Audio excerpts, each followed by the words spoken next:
Bonjour à tous et à toutes, je suis Nicolas, passionné d'immobilier et adepte de la location meublée saisonnière depuis de nombreuses années sur la commune de Limoges. Vous trouverez sur mon blog Locastuce conseils et astuces concrets pour développer votre activité de loueur en toute simplicité. Aujourd'hui, je souhaite revenir avec vous sur une situation très simple qui est peut-on louer à tout prix? C'est-à-dire que devez-vous plutôt opter pour un taux d'occupation maximal et ceci au détriment de votre rentabilité ou en d'autres termes, est-ce que vous devez louer à perte? Concrètement, je vous soumets aujourd'hui cette vidéo et ce podcast car j'ai un client qui est venu pour 5 nuits. Alors je lui ai fait un tarif promotionnel déjà spécifique lié au confinement, par exemple pour vous donner un ordre d'idée, à hauteur de 35 euros par nuit. Donc on arrivait sur un séjour de 5 jours à un montant total de 200 euros. Et c'est un client donc qui est susceptible de pouvoir revenir au moins cette semaine d'ici le mois de mars, avec à chaque fois donc cette réservation sur 5 nuitées.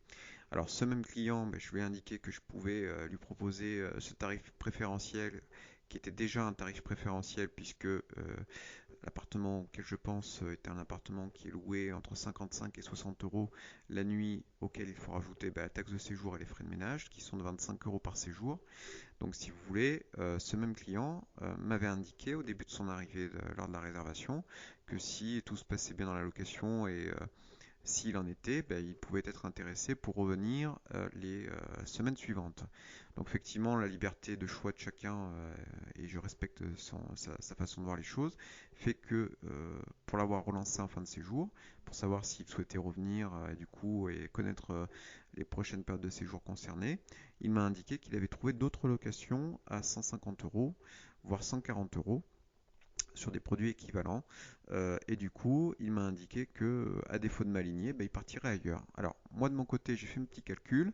Alors, le calcul était très simple parce que du coup, on tombait à 30 euros la nuit, sachant que j'ai une employée, hein, comme je l'ai déjà indiqué. Il faut savoir qu'en règle générale, je ne répercute pas l'intégralité des frais de ménage sur mes clients puisque je n'en répercute qu'une partie. Je prévois en règle générale 2 heures de session de ménage par appartement et par réservation, ce qui revient peu ou prou à 41 euros, charges comprises, avec les charges salariales et patronales, une fois que j'ai payé également eh bien, les frais relatifs à la main-d'œuvre fournie par ma salariée. Donc là, j'ai fait un calcul sur 35 nuitées donc de réservation potentielle, j'arrivais avec les 30 euros de chiffre que m'imposait entre guillemets de prendre une telle commande auprès de mon client, j'arrivais à un chiffre d'affaires de 1050 euros. D'autant que, comme je l'indiquais précédemment, pour les frais de pressing, je passe par un organisme spécifique. Du coup, j'arrive à tirer les prix vers le bas pour arriver à un panier moyen de 13 euros par location pour nettoyer le linge de maison par locataire, enfin, entre chaque réservation, auquel je rajoute les frais de ménage, du moins des 25 euros que je ne répercute pas. J'ai même pas été calculé le, le delta qu'il y avait entre les 25 euros que je répercute sur mes clients et les 41 euros de coût de revient que j'ai rien qu'en envoyant ma femme de ménage travailler sur place pour une session de ménage de 2 heures. Du coup, pour faire simple, tout frais compris, sans décompter les frais liés à l'exploitation de l'appartement avec l'électricité, internet, le crédit, les charges de copro courantes, etc. On arrivait rien qu'en tenant compte des remises des frais de ménage, donc de 25 euros par séjour, plus des frais de pressing, j'arrivais de 30 euros du prix de la nuit à 22,50 euros. Donc clairement, même sans avoir à calculer les autres charges fixes auxquelles je viens d'en faire un bref énuméré, je ne suis pas rentable. Là, c'est même plus loué, c'est loué à perte. Donc même pour un client comme ça qui revient sur de très courts séjours de façon redondante, ça aurait été intéressant si j'avais fait l'exploitation de l'appartement direct pour ce qui est d'assurer par exemple l'entretien du linge de maison ou alors de ne pas passer par ma femme de ménage et de faire le ménage moi-même. Donc là, à 30 euros, je pouvais être compétitif, mais clairement, dans une structure même en louant plusieurs appartements, en économisant déjà sur beaucoup de postes, eh bien, j'ai dit au locataire que je restais à sa disposition en cas de coup dur s'il ne trouvait pas d'autre solution d'hébergement ponctuel, mais que je ne pouvais pas m'aligner sur ses prétentions.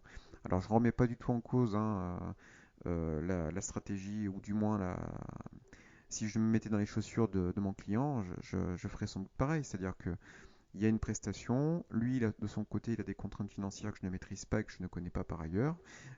C'est sûr qu'on est sur une cible de clients avec un pouvoir d'achat peut-être moindre que les professionnels que l'on reçoit en règle générale ou des touristes de passage. Mais ce que je veux vous dire, c'est qu'il faut bien maîtriser votre business, car à travers l'exemple que je viens d'échanger avec vous, eh bien là, si j'avais dû louer à ce client même sur 7 semaines, donc 7 réservations de 5 nuits, du dimanche soir pour l'arrivée jusqu'à un départ le vendredi matin, eh bien, même en période creuse, je payais même pas mes charges fixes. C'est-à-dire que je louais vraiment à perte. Donc, c'est important d'avoir une connaissance de votre business, une connaissance de vos charges fixes, pardon, et de fonctionnement. Comme ça vous permet d'entrer, de savoir jusqu'où vous pouvez descendre, même en période de confinement, même en période de saison basse, et ainsi de ne pas louer à perte. Parce que n'est plus compliqué que de perdre de l'argent sur une activité meublée. Alors il ne s'agit pas non plus de faire, je dirais, une rentabilité alors énorme, parce que il y a toujours, ça fera l'objet de notre podcast, une différence entre la rentabilité pardon, affichée qui est brute et la rentabilité nette du coup, c'est-à-dire la trésorerie nette liée à votre activité qui vous restera tous les mois dans votre poche. Mais ce que je veux vous dire très humblement, c'est qu'il faut bien avoir conscience qu'on ne peut pas louer à tout prix. Alors sans doute que les locations que mon client a trouvées sont des locations Airbnb ou d'autres propriétaires qui n'alignent pas les mêmes prestations en face, peut-être que moi, ou qui ne travaillent pas comme moi, c'est-à-dire qu'ils n'ont peut-être pas d'employés, ils n'ont peut-être pas de pressing. Voilà, il y a une offre locative tout compris, mais en tout cas pour laquelle je ne peux pas m'aligner. Et des fois, il vaut mieux savoir passer son tour et laisser ses dates de calendrier libres pour d'autres clients à plus fort potentiel que de louer à tout prix, quitte à louer à perte. Voilà. Donc c'était le propos de ce jour. Donc j'espère que ce podcast vous aura éclairé. N'hésitez pas en tout cas à le commenter, à le liker et à le partager avec vos amis afin de le faire vivre s'il vous a plu. J'essaierai autant que possible de répondre à l'ensemble des commentaires affichés dessous cette vidéo, dessous ce podcast. De mon côté, ben, je vous remercie de votre attention. Je vais vous souhaiter à tous et à toutes une très bonne fin de journée et vous dire à très bientôt.